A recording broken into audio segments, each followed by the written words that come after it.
Hi friends, ఇదిగోండి గుత్తులు గుత్తులుగా వచ్చిన మా టమాటాలు బాగా వస్తున్నాయి. ఇవి చెర్రీ టమాటా, కొంచెం పెద్ద సైజు. అసలు యాక్చువల్లీ ఇంకొంచెం చిన్నగా ఉంటాయి చెర్రీ టమాటా. టమాటాలు చాలా రకాలు ఉన్నాయండి. చూడండి, గుత్తులే. ఆ చెర్రీ టమాటాలు అయితే ఇంకా గుత్తులు వస్తాయి, చాలా స్ట్రాంగ్ గా ఉన్నాయి. ఇదిగోండి, ఇక్కడ కూడా ఉన్నాయి. ఇంకా ఇవి వాటికి అవే కొంచెం రెడ్డిష్ వస్తే వాటికి అవే పండుతాయని కోసేస్తున్నాను. ఇదిగోండి,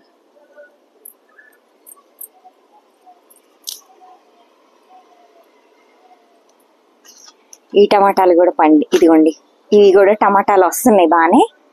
వీటిని ఆకులన్నీ నేను తీసేస్తూ ఉంటాయి. ఇలా తీసేటప్పుడు ఇట్లా పోతూ ఉంటాయి, ఇంకేం చేయలేము. ఈ టమాటా ఆకుల్ని ఇలా తీసేస్తూ ఉండాలి, పెద్దగా అయ్యేవి. అప్పుడు ఇవి స్ట్రాంగ్ అవుతూ ఉంటాయి అన్నమాట కాయలు.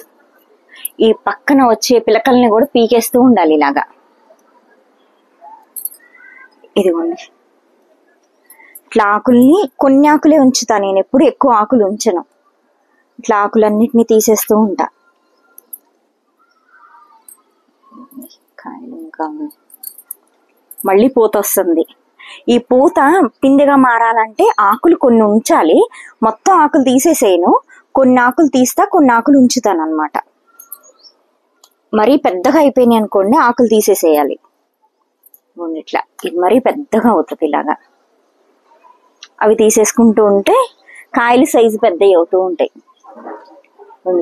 పండిని బాగా కొన్ని ఇలా పండుతూ ఉంటాయి, కొన్ని ఇలా ఫ్లవర్స్ వచ్చి మళ్ళీ కాయలు స్టార్ట్ అవుతుంది. ఇదిగో చూడండి, బుజ్జి కాయ వచ్చింది ఇక్కడ. ఆ ఫ్లవర్ ఇలా కాయ ఇదిగోండి, ఇట్లా ఫ్లవరింగ్ మళ్ళీ స్టార్ట్ అయినాయి, బాగా వస్తున్నాయి.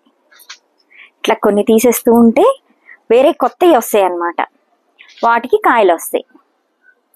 ఇట్లా మిల్లీ బగ్స్ వస్తాయి. ఇవి ఈ తెల్ల పురుగు ఉంటే దీన్ని ఇలా చేత్తో నలిపేయాలి. ఇంకా చేసేదేం లేదు. అనవసరంగా పెస్టిసైడ్స్ యూజ్ చేయకూడదు మనం.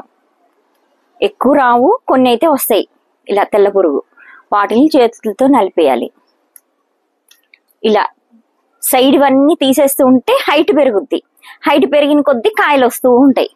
ఇట్లా సైడ్కి ఉన్నవి ఇట్లా ఉన్నాయి అనుకోండి, ఇవన్నీ కట్ చేసుకుంటూ ఉండాలి చూసుకొని. చూడండి, కాయలన్నీ బాగా వచ్చినాయి, సూపర్ వచ్చింది. Okay friends, bye.